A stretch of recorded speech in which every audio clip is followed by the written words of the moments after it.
Hello, everybody, and welcome to another episode of the Night Talks podcast. And today, we are going to be bringing you the player ratings for the game between Tottenham Hotspur and Manchester United. Um, if you haven't already, please do like, share, subscribe, and hit the notification bell so you don't have to miss anything as it relates to Manchester United. So, we're bringing you the player ratings, and it's a game that we would have loved to win, but it wasn't to be. And the truth is, there are so many ways or so many directions that the game could have gone. But in truth, we are where we are because of our predicament, especially with injuries and all of that. So let me know your thoughts and feelings in the comment sections below, as well as, hitting the notification bell so you don't have to miss anything. But with the player ratings, overall, I would say that the game didn't go as planned. I thought that Ruben Amorim wanted to, just go right ahead with what he has available with him when it comes to players available. I mean, in the week we lost a couple of players, and in total we have 12 first team or senior players unavailable for the game, including Ahmad and Christian Eriksen, as well as Lenny Yoro and yeah, and Toby Collier and Manuel Ugarte. These are players who can make like really good impact on the game. The fact that we didn't have Ugarte would have meant that Toby Collier would have played in that midfield role and then Casemiro coming as a sub, but we'd had none of those. And then we have, Casemiro playing in the mid, and then Joshua Zirkzee and Rasmus Højlund being used to play in the game when we could use one for one or the other. So it was a tough game. It was a tough loss to accept. It was a tough loss to accept, but we're here. The most important thing is what do we do with what we have? So I understand why Ruben Amorim would have, gone with the lineup that he went with. So it is what it is. So we started with a 3-4-3 with Andre Onana in net. And for my player ratings for Andre Onana, would go with a 7.0. He had 6 saves in the game, considered 1 goal, and and he saved 4 shots in the box, and he had 40 touches at the game, 13 recoveries as well. So, albeit it could have been that everybody could have been blamed for that goal conceded, but yeah, Andrew Nana gets a 7.0 from me. Nusa Mazarawi, right, defensive. I mean, this guy has just been playing back and forth the whole season. Basically barely injured as well this season compared to the fact that he was people were saying basically that he was an injury prone player, blah blah blah blah blah, considering how injured he all was in Bayern Munich and all of that. But he's been in Man United and he has barely been injured, played the full 90 minutes, and Nusa Mazraoui was the most accurate passer, 96% to play 45 minutes or more. The most accurate passer, 96% to play 45 minutes or more. Played 90 minutes. He gets a 7.5 from me. Goals. Basically, chances created 1. Accurate passes, 46 over 48, 96%. Touches, 65 overall, amongst other things, right? But then, he played on the right side of the defense. And then through to the left side of the defense, we get Matthias de Ligt, 7.5. Albeit, I would blame the entire defensive line for conceding that goal, basically. If Matthias de Ligt was alert between Patrick Dogo and Matthias de Ligt, they would not have allowed this. They would not have allowed Madison to get through to go and score the goal. So yeah, Matthias de Ligt, he played the full 90 minutes. He gets a 7.5 from me. Accurate passes, 91%, 39 of 43. And he had some shots, total shots on goal too, and all of that. So Matthias de Ligt, 7.5, had a good game. Harry Maguire had a quiet game. had a really quiet game. He played the full 90 minutes as well, 44 touches. With regards to accurate passes, was 91% as well. He gets a 6.5 from me.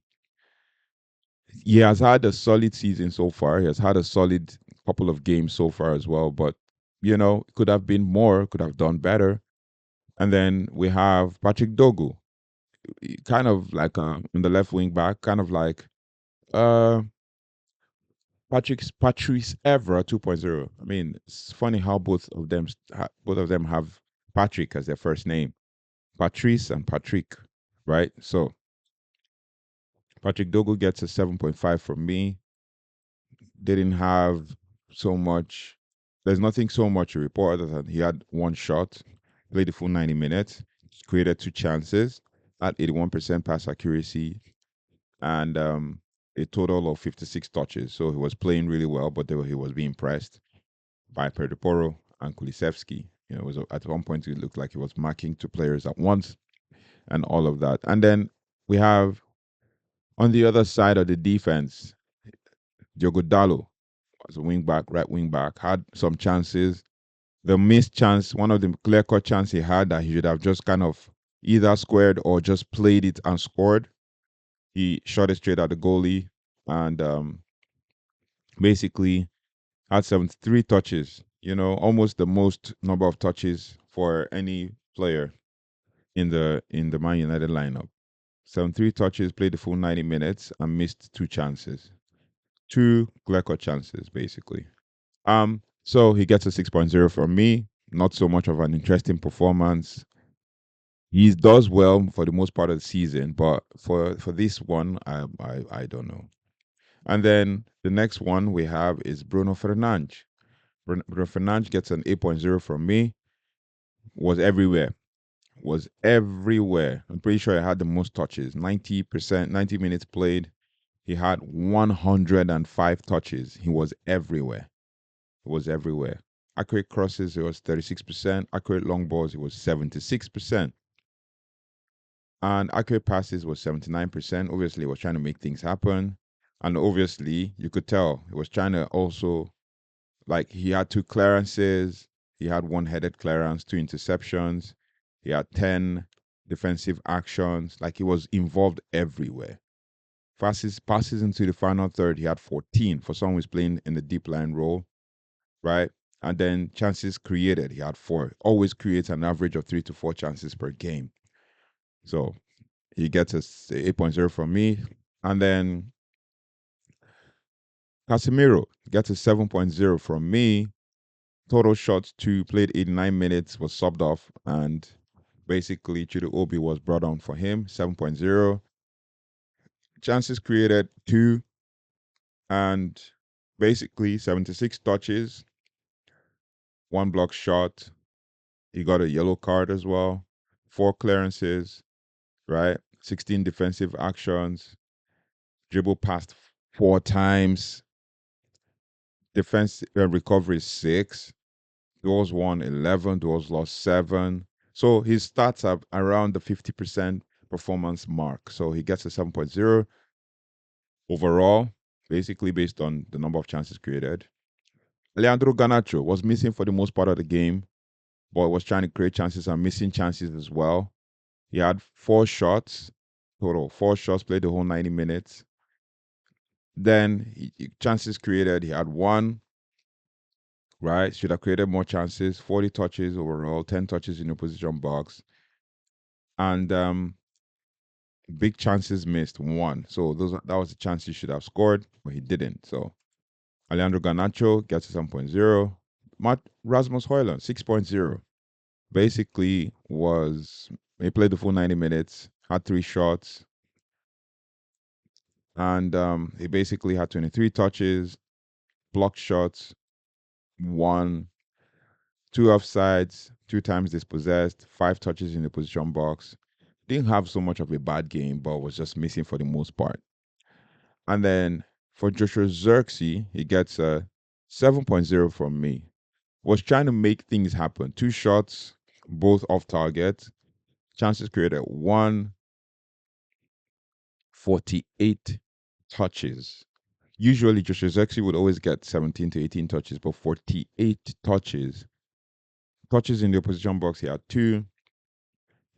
His passing accuracy was 81%. That's 21 of 26 passes made.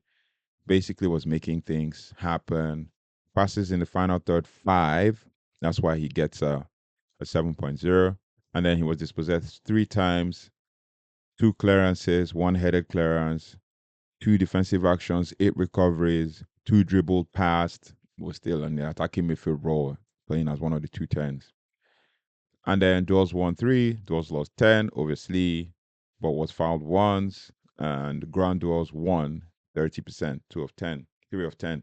So Joshua Zirkzee also had an okay game. Was one of the positives of the game. I mean, everybody was worried about the performance of the team and all of that. But one of the positives of the game, especially in the attacking third, was Joshua Zirkzee making things tick, was moving things around, was dribbling people, creating chances, and trying to even had the one time when he almost scored and all of that. So these are the things we're looking for in a player. And then the last person who came on, Chidobe, for his debut, played 1 minute and didn't even have any impact. Didn't even touch the ball. He's only 17. It was good that we could see that he could come on, and after that, we will progress from there. So it is what it is. Basically, we're here. The most important thing is what do we do from here on out now? We've lost. And basically, for overall team performance, I would say 7.0, based on the fact that most of the players got 7 on over. So overall team performance 7.0. We're trying to make chances, but obviously, Tottenham just scored the goal, and yeah, they were trying to press us. They were using the high line to press us. That's why we have so many offside calls. Uh, And then for Ruben Amorim, I'll give him a 6.5, just for the mere fact that I know that he said basically that we were trying. He saw that the team was trying to create goals or trying to make goals, but that he didn't want to bring on young players, and I totally understand. Basically, based on the fact that Ruben Amorim is trying to be careful with these players so that they don't their confidence doesn't get shot because of a game like that. So I felt like, yeah, he saw something that was working. We were creating chances, even though we're conceding chances, which shows obviously in the number of shots we conceded as well. And obviously, we could see this in the stats when even one of the commentators said that we've considered more than 20 shots in a game against two teams this season, and the two teams are Tottenham home and Tottenham away. So, or two times this season, and those two times are Tottenham at home and Tottenham away. So we've lost to Tottenham home and away this season, and we've lost to them in the FL Cup. And I always say that why should they why should we basically lose to them only for them to go lose to Liverpool? But it is what it is. So that's the player rating. And I understand totally why Ruben Amorim would have maybe proceeded against putting young players on. But let's see what the next game brings for us. Obviously, some of these young players will make the bench as well, and I'll be on the lookout because I watch academy football as well.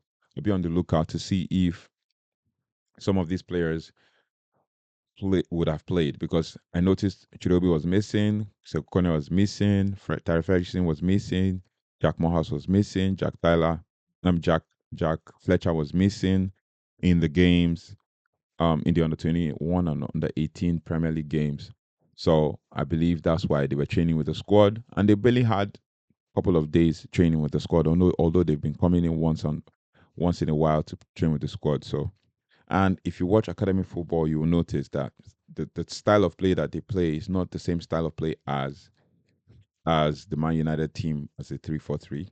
But it is what it is. I mean, why are they not playing that style of play to prepare them for, especially the under 21s or probably just the under 18s, I don't know, to prepare them for what lies ahead with regards to, the senior team. But it is what it is.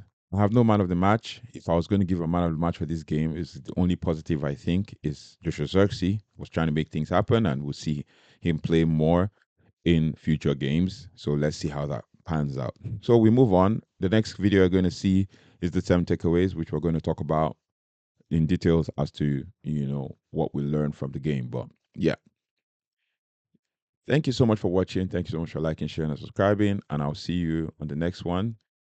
Don't forget to hit the notification bell if you haven't already. Take care. Goodbye and God bless.